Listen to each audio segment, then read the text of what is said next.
मुझको नहीं यार को दामन में छुपाया। सरकार तेगे अली हूँ, चाहे सरकार नमाजी हूँ, चाहे सरकार इसहाक कादरी हूँ, ये वो फर्जंद हैं जो नसीब से माओं की गोद में आए हैं। ये ऐसी जातें हैं जिनके जाने के बाद आज तक इनकी जगह पुर नहीं हो पाई है। आज तक निगाहें तलाश कर रही हैं कोई सरकार सुरकाही नजर आए, लेकिन कोई सानी नजर नहीं आता। कोई सरकार नमाजी हो, सानी नजर नहीं आता। ये वो फर्जंद हैं जिन पे वक्त को भी नाज है। जिस जमीन पे जगल बगर हुए उस जमीन को नाज है। जिस माँ की गोद में आंख खोली उस माँ को नाज है। जिस बाप के आंगन में पले उस बाप को नाज है। या ऐसे शहजादे हैं जिन्हें देखो तो आंखें ठंडी हो जाती हैं, जिन्हें सुनो तो कान ठंडे हो जाते हैं, जिनकी कुर्बतों में बैठो तो कलेजे ठंडे हो जाते हैं। मगर हम नसीब वाले हैं, ये सारे विलायत के फूल खुदा ने अहले सुन्नत में पैदा किए। अहले सुन्नत में ये सारे वली आए हैं। वरना आप यहां से लेकर सहारनपुर, सहारनपुर से थाना भवन, थाना भवन से नानौता, सारे शहर छान डालो, किसी शजरे में इनके कोई वली नजर नहीं आता। जितने वली मिलते हैं आज के दौर में अहले सुन्नत में नजर आते हैं। तो हम नसीब वाले हैं, खुदा ने हमें सुन्नी बनाया। और सुन्नी भी आम सुन्नी नहीं, सुन्नी बरेलवी बनाया। मुकद्दर के धनी हैं हम लोग कि खुदा ने हमें आला हजरत के चाहने वालों में पैदा किया है। वरना कितने ऐसे भी सुन्नी कहलाने वाले लोग हैं जो अपने आप को सुन्नी तो कहलवाते हैं लेकिन फतवे आला हजरत पे लगाते हैं। मैं तो दुआ करता हूँ अल्लाह जब तक जिंदा रहे हम मसलक आला हजरत पे जिंदा रहें, और अल्लाह इसी मसलक पे हम सबको मौत नसीब फरमा। और मैं जिंदा रहूं तो नसीहत समझें, मर जाऊं तो वसीयत समझें। एक बात कहना चाहूंगा, मोहताज होके मर जाना, फकीर होके मर जाना, मगर बद मजहब बद अकीदा होके मत मरना। जब तक जिंदा रहना है मसलके आला हजरत पे जिंदा रहना है। अगर मरना है तो रज़वी होके मरना है। ये गांठ बांध लें आप, रज़वी होके मरना है। बड़ी आंधियां चली हैं इस वक्त, इतने सारे चेहरे सामने आ रहे हैं। जब तक मेरे मुर्शिद ताज शरिया बाहयात थे इनकी गर्दनें झुकी थी। जिस दिन से मेरे मुर्शिद ने पर्दा किया है ये सारे बरसाती मेंढक मैदान में आ गए हैं। लेकिन इन्हें पता नहीं है फानूस बन के जिसकी हिफाजत हवा करे वो शम्मा क्या बुझे जिसे रोशन खुदा करे। वाह वाह वाह वाह वाह वाह। हाँ, ऐसे लोग मुबारक भाई जिनको हमने कल तक मसलक आला हजरत के नाम पे पलते देखा, जिनके पेट तब भरते थे जब आला हजरत का नाम लेते थे, आज वो कहते हैं ये मसलक आला हजरत चीज क्या है।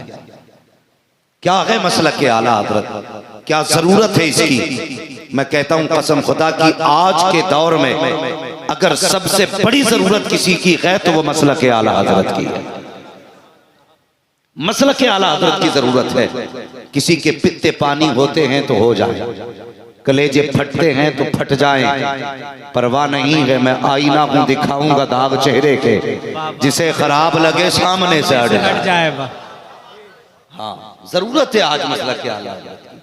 हमने बड़े बड़े सुन्नी देख लिए, इतना बड़ा बड़ा सुन्नी हमने देखा है।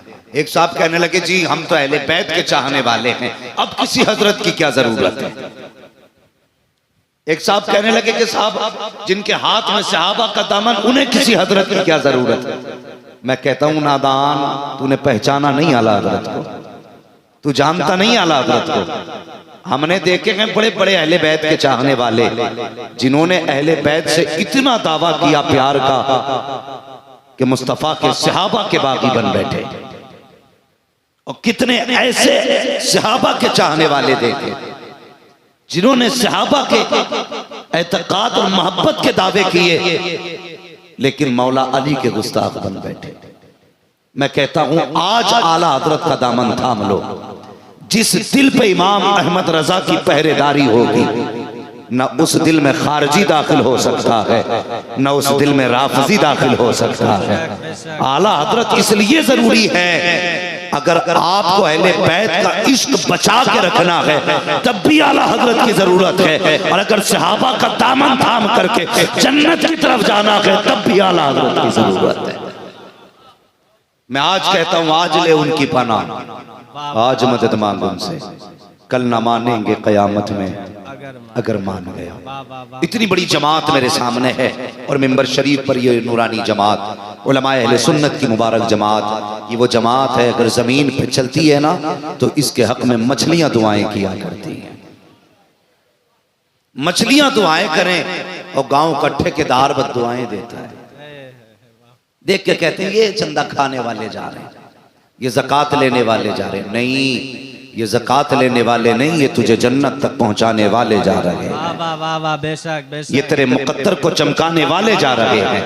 इन्हें हिकारत से न देख, अल्लाह की कसम ये हुजूर के दीन का सुतून और दीन की जिम्मेदारियों को कांधे पे उठाने वाले जा रहे हैं। अगर ये सोते हैं तो फरिश्ते हिफाजत करते हैं, अगर ये चलते हैं तो खुदा की रहमतें इनकी हिफाजत करती है, अगर ये बोलते हैं तो लहजा इनका होता है बातें मदीने वाले मुस्तफा की हुआ करती है। इसलिए जरूरी है उलमा का भी एहतराम किया करो, उलमा का एहतराम किया करो, इनकी इज्जत किया करो, और कोई भी काम इनके मशवरे से किया करो। आज सोशल मीडिया का दौर है, आज पूछते ही नहीं किसी मौलवी से, मोबाइल में देखा फोन लगा दिया, जलसा है मौलाना आना है आपको, क्या करते हो कि कपड़ों की सिलाई करता हूं। कोई मौलाना नहीं कि हैं तो मस्जिद में, भाई उनसे फोन करा दो कि कोई बात नहीं, नेट पे सुन रहे थे। मैं इस बात का मुनकिर नहीं कि आप ऐसा ना किया करें या गलत करते हैं, ठीक है, लेकिन कभी कभी मिस्टेक भी हो जाती है। गुरसाएगंज के एक जलसे में नात सुनी, फोन लगा दिया। हम भी जलसे में गए, जाके देखा तो मूंछ साफ थी, पजामा ऊंचा था, टोपी वही थी। मैंने कहा भाई इन्हें किसने बुलाया है? तो उन्होंने कहा जलसे वालों। मैंने कहा किस मकतबे फिक्र से हो? कहने लगे देवबंद से फारिग। कमेटी वालों को बुलाया, भाई इन्हें कैसे बुलाया? कहा नेट पे सुना था, आवाज अच्छी लगी तो बुला लिया था। तो इतने बड़े भी आप ना बने कि अपनी मर्जी से फैसले लिया करें। आप जब भी फैसले लिया करें उलमा के मशवरों से फैसले लिया करें। ये बड़ी अहम बात आपसे बता रहा हूं, उलमा से मशवरे लिया करें, उसके बाद फैसले लिया करें। अब आ जाती है बात पीरा मुरीदी की। हर बंदा तेगे अली हो ये तो हो ही नहीं सकता, हर पीर मुफ्ती आजम हो ये भी नहीं हो सकता। मुफ्ती आजम तो बड़ी बात है, हर पीर ताज शरिया हो ये भी नहीं हो सकता। तो कम से कम अगर कोई पीर आए ना तो हाथ में हाथ देने से पहले बस्ती के आलिम से पूछ लिया करो, इसके हाथ में हाथ दे रहे हैं बंदा कैसा है, ये पूछ लिया करो। आज तो बाद में पूछता है, पहले हाथ में हाथ दे देता है और पूछता नहीं, डायरेक्ट लड़ाई करता है। अगर पीर ने 10 अंगूठी पहन रखी है ना तो फिर शरीयत उसके लिए पीर हो गया। अगर कोई मौलवी कह दे कि भाई एक अंगूठी पहना करो, वो भी एक नग की, तो कहते हैं नहीं जी मेरे पीर ने तो 4 पहन रखी थी। तो इस बात को लेकर कौम लड़ जाती है। जब किसी के हाथ में हाथ दिया करें, सोच समझ के हाथ दिया करें। मसला सिर्फ यहाँ का नहीं, मसला वहाँ का भी है। मसला सिर्फ जमीन के ऊपर का नहीं, जमीन के अंदर का भी है। सोच समझ के हाथ दिया करें। पीर देखभाल के बनाया करें। जानते हो पीर कौन होता है, किस काम आते हैं पीर? आज तो बंदा ये समझता है पीर वो है जो तावीज दे दे, पीर वो है जो दुआएं कर दे, पीर वो है जो मेरे घर आए और आने के बाद मुझे ढेर सारी दौलत की दुआएं दे के जाए। जानते हो पीर कौन होता है? आओ तुम्हें बताता चलूं पीर कौन होता है। पीर इसहाक की चौखट पे बैठे हो, दिल के दरवाजे खोल करके बैठना, आज के बाद सोच समझ के फैसले करना, और ये भी समझ लेना पीर किसे कहा जाता है। बुखारा में एक बुजुर्ग गुजरे हैं, नाम शेख बहाउद्दीन बुखारी रहमतुल्लाहि ताला अलैहि है। अल्लाह अकबर, अल्लाह वालों की भी अजब शान हुआ करती है। जब ये किसी गली से गुजरा करते हैं, ऐलान की जरूरत नहीं होती कौन गुजर के जा रहा है, खुदा की रहमतें आवाज देती हैं, लोगों उठो आज मेरा महबूब बंदा गुजर के जा रहा है, वो देखो मेरा वली तुम्हारी गली से गुजर के जा रहा है। अल्लाह अकबर। आज सोशल मीडिया का दौर है, थोड़ा पीछे हट के आप देखें तो मुझे बताएं मुजाहिद मिल्लत किस दौर की पैदावार है, मुफ्ती आजम किस दौर की पैदावार है, आला हजरत किस दौर की पैदावार है। ये उस दौर में पैदा हुए जब सोशल मीडिया ना था, जब टेलीविजन ना था। अल्लाह अकबर, ये उस दौर की पैदावार है जब कोई लाइव नहीं चला करता था, कोई बताने वाला नहीं होता था। लेकिन कुर्बान जाओ मुफ्ती आजम मुस्तफा रजा की अजमत पर अगर बेदीनों में भी गुजर के जा रहे हैं तो मशीयत का नकीब कहता था ओ लोगों उठ के खड़े हो जाओ, मेरा मुस्तफा रजा गुजर के जा रहा है। अगर बदमज़हबों में गुजर रहे हैं तो मशीयत का नकीब कहता था ओ लोगों अदब से खड़े हो जाओ, अहमद रजा का बेटा जा रहा है, आओ उठाओ तारीफ। अगर मुजाहिद मिल्लत गुजरते थे तो कलेजे कांपने लगते थे, कोई सांस नहीं होता था, कोई आवाज नहीं होती थी। अगर बदमज़हबों से गुजरते थे तो कलेजे पानी होते थे, कदम बताते थे ये जो गुजर के जा रहा है कोई और नहीं बल्कि मुस्तफा की इज्जत का पहरेदार गुजर के जा रहा है। नारे तकबीर, नारे रिसालत, उर्से इसहाकी, हादिये आजम कॉन्फ्रेंस, मुसलमानाने फकुली शरीफ, नारे तकबीर, नारे रिसालत। आज तो बंदे को पीर भी ऐसा चाहिए जो 6 महीने में आए, 3 दिन रुके, खिदमत कराए फिर जाए। पीर वो नहीं जो पैर दफा के नजराने वसूल करे, पीर वो होता है जो हाथ यहाँ पकड़ता है, रिश्ता मदीने वाले मुस्तफा से जोड़ देता है। वाह वाह, माशाअल्लाह माशाअल्लाह, उसे पीर कहते हैं। हजरत तकलीफ होती है, मुबारक भाई रोना है इस कौम पर, मुझे परवाह नहीं दोबारा बुलाओगे या ना बुलाओगे, बस मैं चाहता हूं सच्ची बात आप तक पहुंचे। इस कौम में तबाही कब से आई? जब से पीर का बेटा पीर बनना लाजिम समझ लिया, तब से ये कौम डूबने लगी। जब से ये जिम्मे जरूरी हो गया कि पीर का बेटा ही पीर बनेगा। जानते हो आला हजरत खान साहब की औलाद है, जो मुर्शिद है आला हजरत के, वो मुस्तफा की औलाद है।